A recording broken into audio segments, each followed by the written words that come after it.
Welcome back to Fast Money. We've got a Bitcoin alert, the cryptocurrency getting crushed, falling below $50,000 earlier today before rebounding slightly. It is down more than 17% just this week. And the Chartmaster says the Bitcoin breakdown is not over. Cornerstone Macro's Carter Worth is here to lay out the charts. Carter. Sure, you bet. Well, we don't send out a lot of research notes post-dinner, but last night it just felt as though it was about to get heavy and quickly. So at 52, there's a critical level, and so hence the report went out. Let's look at some charts. There are 5 in total. This is the logarithmic chart of Bitcoin, and what you see here, of course, is that we were flirting with that line around supper time last night, and we started to break, hence the sort of alert to clients that this looks like it's going to undercut the line.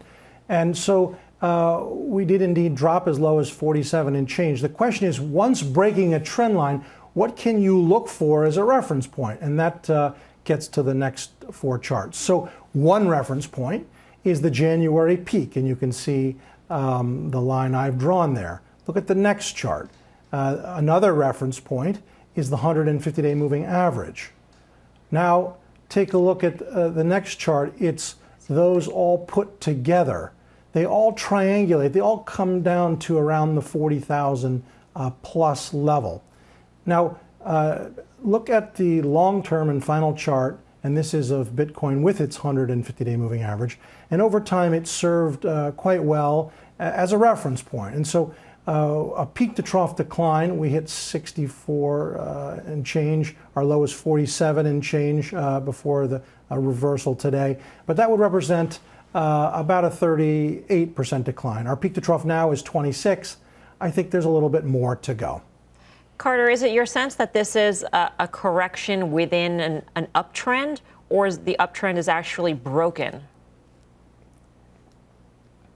Well, what's interesting about any uptrend, and most have them, they have corrections. And then once it's underway, hard to know whether it's the beginning of something worse or whether it's just as you've inquired, a correction that allows it to go higher. My hunch is that it's a correction that allows it to go higher. Okay. Carter, we will see you in just a few minutes on Options Action. In the meantime, we're going to trade some Bitcoin. Brian Kelly's on the phone. Good old-fashioned phone is pretty darn good tonight. Brian Kelly, what do you think of this pullback in Bitcoin? Have you added to your position at all?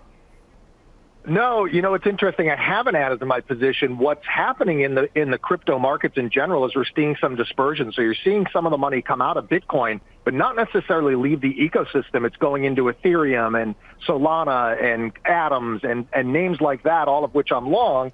And so, yeah, this could be the pause that refreshes. I don't think the Bitcoin story is over by any means, but I wouldn't look just at Bitcoin and say, oh, crypto's over, because we are seeing a rotation into other cryptocurrencies.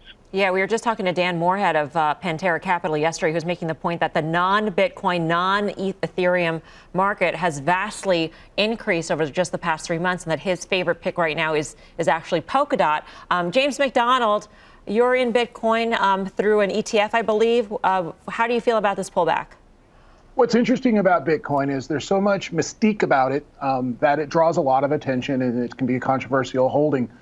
What I notice here recently that's different from that mystique is this has been a dip and rip type of security. On the 19th, that big plummet did not get followed by buying, and that was interesting. And we can see here at around the $54,000, $55,000 level, support didn't come in. And so this is a new phase of Bitcoin where pressure is coming in. As BK said, that money is going elsewhere. There's been a lot of headlines in some of the other coins. I think people are going to continue to like this sector. And people that have enjoyed such a tremendous run up, doubling this year, are going to look elsewhere for gains in the crypto space. And so I think the dip and rip trend has stopped in Bitcoin. And I think that is an indicator that there might be continued weakness going forward, at least in the short term. BK, just real quick, what is your favorite coin outside of Bitcoin or Ethereum? Oh, by far it's Cosmos Atoms, by far. And I'm very long of that. All right. Coming up, Fast Money friend Cassius Cuvée is back in action as Guy Adami chuckles because he has no idea what BK is talking about.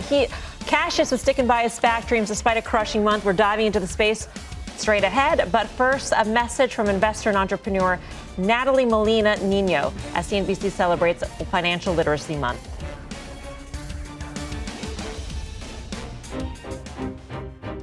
When this country set its sights on traveling to the moon, the education system was shifted to focus on science and technology.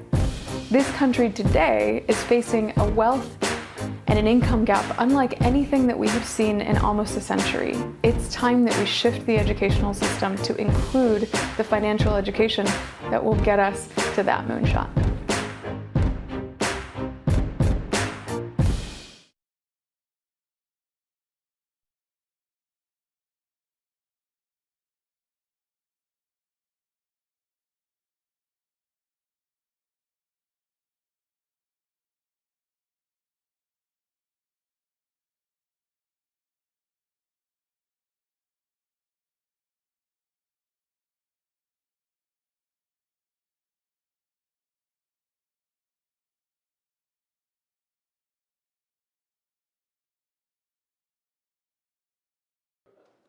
Shepard Smith here. Thanks for watching CNBC on YouTube.